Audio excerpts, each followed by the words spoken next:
Welcome to the Dairy Digest. I'm Dr. Jackie Borman. In this installment of the Purdue Dairy Digest, we will be discussing the role of inflammation on fatty liver. When a cow experiences an infection, the immune cells in her body become activated. This activation of the local and systemic immune system leads to inflammation. Inflammation increases the blood flow to the infection site, and the activated immune cells also increase heart rate, increase body temperature, and reduce feed intake.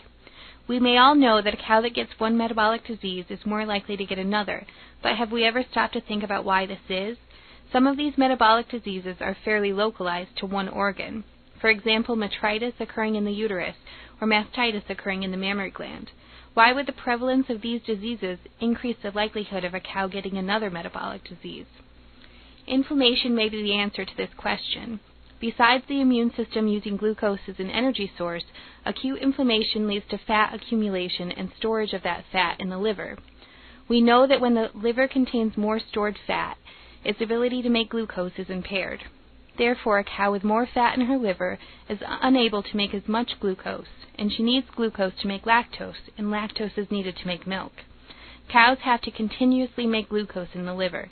They do not store large amounts nor absorb enough glucose to meet the requirements, especially in early lactation. Any reduced function of the liver to convert metabolites to glucose reduces metabolic efficiency and will increase the likelihood of developing metabolic diseases.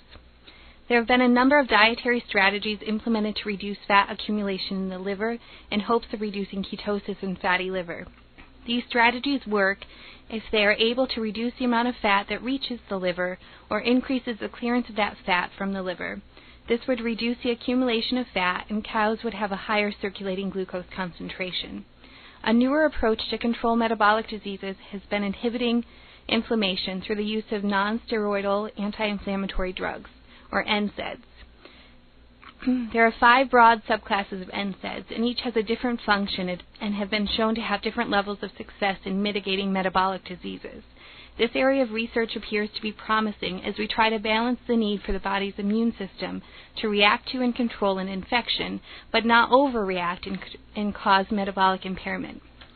Quantifying the immune status of cows and being able to alter immune status in order to meet both health and productive goals will continue to be a developing area of research.